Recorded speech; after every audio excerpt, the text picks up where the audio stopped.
Assalamualaikum warahmatullahi wabarakatuh.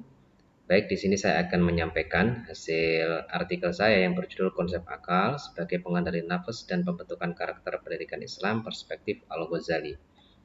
Artikel saya ini berangkat dari adanya tulisan akademik, yakni adanya paradoks pendidikan modern.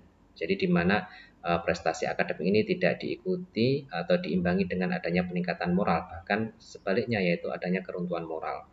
Hal ini dibuktikan ada beberapa kasus ya, di selama 2024 itu ada 36 kasus dan 140 korban kekerasan di satuan pendidikan. Kemudian ada 2057 pengaduan laporan kekerasan anak ke KPAI.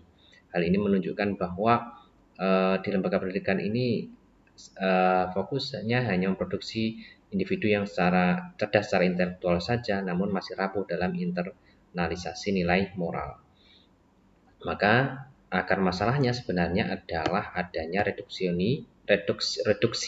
rasionalitas instrumental. Jadi fungsi akal ini menjadi menyempit.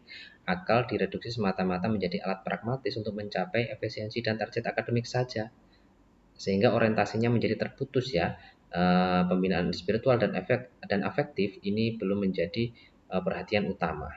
Nah, sehingga hasil akhirnya eh, pendekatan ini mengakibatkan adanya kegagalan dalam meningkatkan kesadaran etis peserta didik. Nah, dari problem tadi maka saya ingin membaca bagaimana definisi Al-Ghazali ini terhadap akal ya. Kalau menurut beliau bahwa akal ini adalah unsur paling mulia dalam diri manusia, dengannya manusia dibedakan dari makhluk lainnya dan dengannya pula manusia memperoleh kemuliaan ya. Kemudian beliau juga mengatakan bahwa akal ini bukan sekedar mesin pemersatu logika saja. Jadi akal ini adalah cahaya batin yang memampukan manusia memahami kebenaran, membedakan baik dan buruk, dan memikul tanggung jawab etis. Nah, itu pandangan Al-Ghazali terhadap akal ya. Jadi lebih luas pandangan beliau ketika mendefinisikan akal, dan lebih lanjut beliau menjelaskan bahwa dalam jiwa manusia itu ada tiga hal yang saling berkaitan ya. Ada hati sebagai raja, ada akal sebagai penasihat, dan ada nafsu sebagai sumber energi.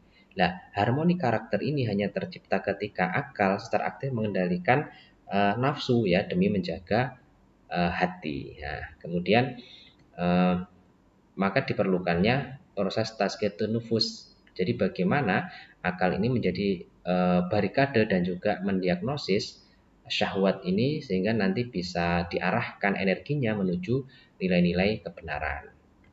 Nah, dari penjelasan di atas maka dalam aspek pendidikan bisa kita baca ada dua paradigma ya, ada pendekatan reduksionis modern dan pendekatan integratif Ghazalian. Misalnya yang pertama ketika mendefinisikan akal, yang pertama ini akal sebagai instrumen teknis saja untuk efisiensi kognitif, namun integratif Ghazalian memandang bahwa akal merupakan fakultas moral dan cahaya normatif penuntun etika.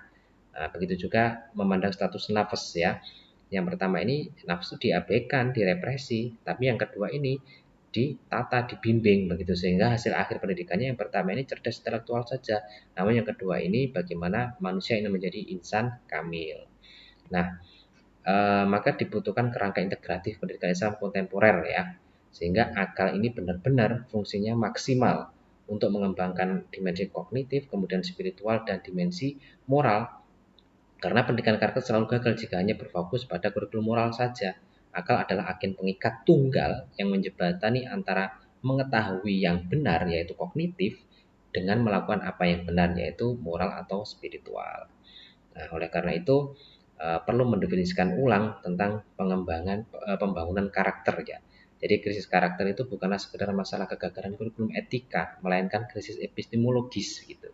Jadi pendidikan kontemporer harus direkonstruksi secara fundamental, bukan sekedar menambah porsi pelajaran agama, melainkan merestorasi fungsi akal sebagai pengarah moral. Demikian yang bisa saya sampaikan. Assalamualaikum warahmatullahi wabarakatuh.